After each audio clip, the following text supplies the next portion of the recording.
go and enjoying ourselves and getting on with life and just being now you're straightforward. Talking. I know. Go on. Well, it's the thing that's going, I know, isn't it? Rather than just being in the moment, it wants to lurch forward and answer your question. It's an expression of that. Well, before I say more, may I? Yeah. And as I was making a cup of tea earlier on for us to enjoy while we sat here having a moment, which is what this show is, The Moment with the Munsons on New Reality TV. And by the way, let us know what you think about New Reality TV and what other shows you're watching. Give us a bit of feedback about the channel in general as well.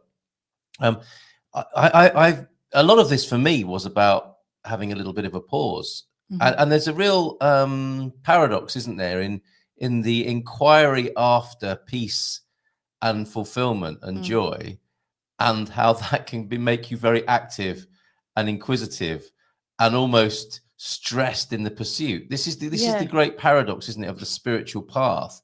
Is like there is no path really. It seems to be about a pursuit, but if you're pursuing it, there's a level of activity in that which isn't entirely appropriate. And I was talking to Emma. And that activity isn't particularly peaceful either, is it? No, exactly. And this constant striving. In a conversation I had with Mama Bear McGowan, who talks a lot about grief yesterday, and she was on my Good Morning Portugal show yesterday, and she was talking about, well, let's just have a moment show. I was like, hold on a minute, this is the wrong show. But anyway, she took us into a moment where she was saying, sometimes in the pursuit of the now and the moment, we come right out of the moment and the now. There's an incredible irony and paradox in that, isn't there? So can we let's do it. Can we sort of feel that? And we don't, this for me, you know me, I'm very down to earth and pragmatic about what might be called meditation or mindfulness.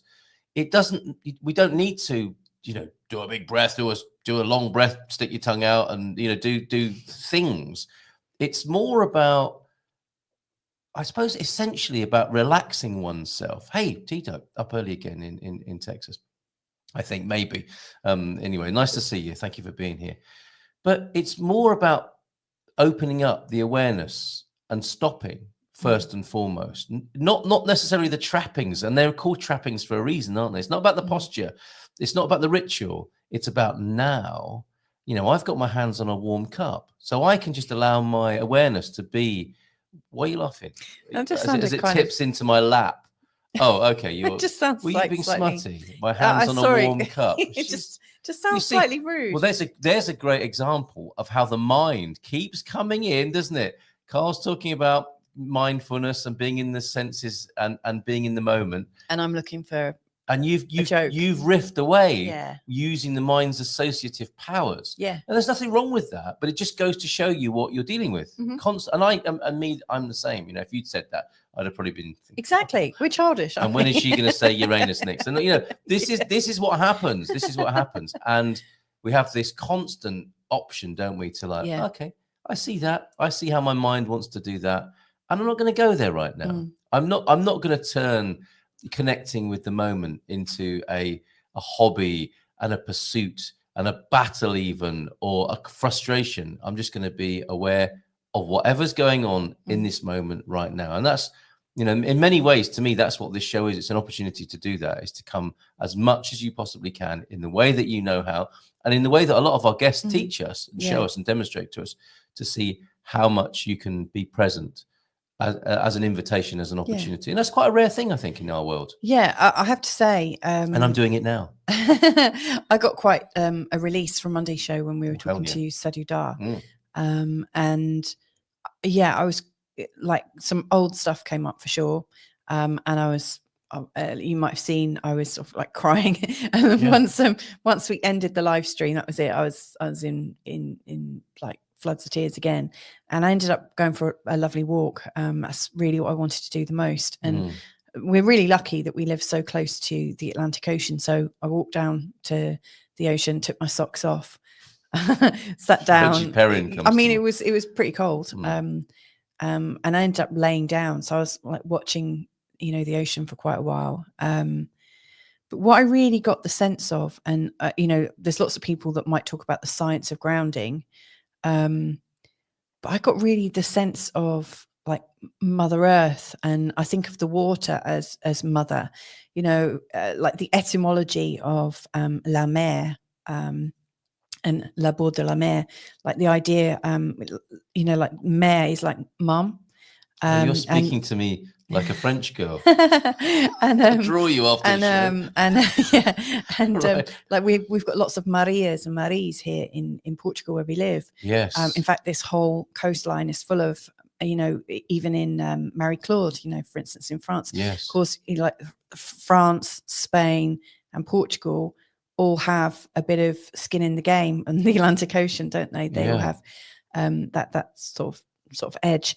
And and of course Mary as well. You know, the etymology of those names all come from the sea, and so I had this really strong sense of the mum, the mother, and in the end I just kind of lay down on the beach, and I really just felt a sense of relief.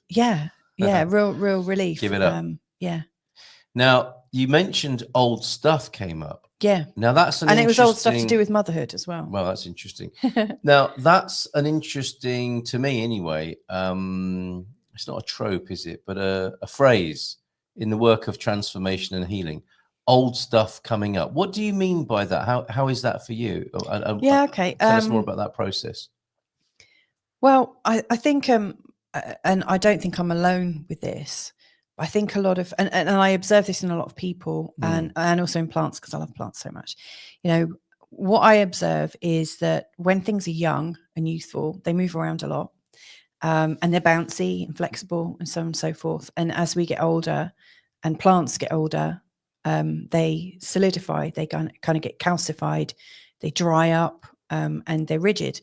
And what occurred to me is, I think kids are quite good at shaking off. See, this thing with Sadhu Dar on Monday had come after a conversation on Saturday or Sunday where I was talking to some friends about when I was living in Bali, I met these people that looked really sparkling and really vital, like full of vitality. And I got chatting to them because they were almost like the superior race. I don't know where they came from. Like they almost beings looked like light. Yeah, they just look like beings of light. And they also look like a Benetton advert. Oh wow! You know, because they were like beings of light, so you of all must different get them colours and shapes. Well, I don't know who they are now, but and they'll all be 15 years older. Hopefully they're still sparkly. But anyway, I got chatting to them in some sort of vegan cafe or some sort, obviously what we were doing in Bali at that time. And I was chatting to them, and they'd been to a retreat. And in fact, they were in an ongoing retreat with at an ashram where they were learning about the benefits of shaking. And, you know, it occurred to me, kids, because we got 3 small ones, in particular one that's very sort of like jumpy and they shake themselves. Active, right? They're active. And so something comes for them, it upsets them. And if we're really lucky, they really feel it. And they, you know, you see their color flush, they might sweat, they might scream, shout, cry, you know, and they might shake. I remember as a child, I used to shake quite a lot, and I used to do a lot of stretching exercises. Felt a lot of relief from that. Animals, something happens. You mean that in a positive way, though, right? Yeah. The shakes. I mean, just the phrase "the shakes" is seen as quite a negative thing. But you used to just move yourself. And you know, after a while, you get told by your parents at school, sit still. Yes. Don't what are you doing? Like you're growing up. Grow up. Like, sit still and stuff. And you know, animals, like we've got a dog, you know, you shout at him, he shakes, and then afterwards he kind of shakes it off and walks off. And so I remembered these shakers, these guys who were shaking, not like actually the religious group shakers, but they were, for want of a better word, I think they were shaking for about a month. And they were in this huge ashram, and every day I think they might have discussed a few things, then they would get up and they would routinely shake their body out. And I think there were bins by the side for them to vomit in, because it brought up a lot of stuff. And so this is the old stuff now that you're talking about. Right. So what I observe is, I think there comes a time when possibly something comes up and we are rigid in the pain of it, or we're numb. We experience a numbness, like a freeze, where something happens and we don't shake. I think the natural way of being is probably to shake, but it might be that there's a time when we freeze and possibly try to look smaller than we actually are and try not to move. And I realized that there have been some times when I've not known how to respond to really scary, upsetting things, like deeply upsetting things. And I've frozen and not done anything with it. I've just kind of sat with it, and I've kind of felt cold with it. And I've been afraid to let my feelings out, maybe because I was afraid of shame, blame, guilt, anger, or being in an environment that didn't allow me to do that. Yeah. And so with Sadhu Dar and the exercise that he was doing on Monday, he was asking us with this breathing practice to connect into something like our most beautiful moment. And I remembered cuddling my 1-day-old baby, and she'd come around after a couple of miscarriages. I was pregnant, miscarried at 3 months, pregnant again, miscarried, then pregnant straight after. So it felt from start to finish that I was pregnant for about 15 or 16 months. And so there's this day, this moment of deep joy, lying back with my daughter, and we had sun streaming in through the windows, our chests connecting, as we would. And that sense of relief, I felt like I was having an out-of-body experience. I felt like I was floating out of my body, and it was beautiful. And that's the state that Sadhu Dar's beautiful technique took me to. And of course, with that came that feeling of shock, that I didn't realize that the relief was there because of the trauma that happened before. Yes. And I've been too afraid to do anything about it. Didn't know how to move with it. And so, walking, I've been doing quite a lot of walking since. I've been shaking every day, like making sure I shake every day. Yeah. But I realized that I've been rigid. And I think that possibly what happens with grown-ups and also elderly people is they lose their energy, so they can't shake. Yeah, right. They lose their appetite for things. But I think the more we sit still and the more we don't react to things, most likely the more things weigh us down. Yes, and then yes. it almost becomes impossible. It's called atrophy, is it not? Yeah. Yes. And so, I think probably the antidote for all of this is to keep moving. And right. of course, that's not just physically, but emotionally, like keep moving, keep Yes. whatever's going, flowing. Well, that's good. Going, flowing, keep it moving until it can transform. Yeah. And I think in a very marvelous way, you've brought together the themes of our discussion today. That is the to answer the question, which I think there was a question about the nature of happiness. Yeah. It is to be free of that which is allowing vitality and happiness. There's no better happiness than what you described of being free and relieved. Yeah. And now I think, obviously in our consumer society, we would have it that things bring happiness, and they do, obviously, for a moment. Yeah. And there's nothing wrong with that. Yeah. But in terms of lasting, sustainable, fulfilling happiness, it is about the absence of that which ails us, isn't it? Yeah. And then what you were talking about, or what I understood anyway from what you were talking about, is as a childhood habit, and this is, in my own experience, in terms of those responses that we're said to have as humans of fight, flight, and freeze. Yeah. Fighting back is not always a great strategy when you're a child. No. That fly really wants to talk to me. Wants to be friends. Fighting, not so great. Running, you can do, can't you? But less so. I think running away is something kids have at their disposal, isn't it? And I did that a few times as a kid. It didn't go down very well. Yeah. Didn't go down very well. I was caught by a neighbour walking Not miles away from home. Oh, I did straight walk back. miles away from home. Yeah, and but also just like sort of I remember that as a sort of childhood and teenager habit. I've got to get out of here. So flight, but freeze, I think, is the most common of childhood processes, isn't it? In terms of dealing with the inevitable conflict of childhood, and challenge of childhood, and in the absence or the forgetting of shaking and letting things go and running around in the playground and all that sort of stuff. That perhaps is the old stuff you're talking about. It lives on, doesn't it? It becomes frozen. We're like a deep freeze of traumatic responses, aren't we? And again, that's just what might be described as science or physiology. It's just a thing, isn't it? It is just what happens. I'm not saying things cool down, don't they? Yes, they do. They freeze, like in that sense. They cool down. everything and is that is cooling what down. happens as we get older. Yes, isn't it's it? the Like law our of bodies- thermodynamics. yeah. Absolutely, aren't we brilliant? A lot of old stuff is coming, especially mother stuff. So Marie, Yeah. I think, is on this wavelength. as well. And you've got the name of the mother in your name. How about the Funnily Marie? enough, Yes, and Minio. I love that. Our daughter is called Minnie, which is that's right. like it originates from Mary. Yes. Yeah. Oh, well, look, Shake It Off. Hi, Yeah. guys. Karen likes to use Taylor Swift's Shake It Off song, which Bob's niece used on her kids before bedtime to clear things up. Yeah, what a great idea. What a great idea.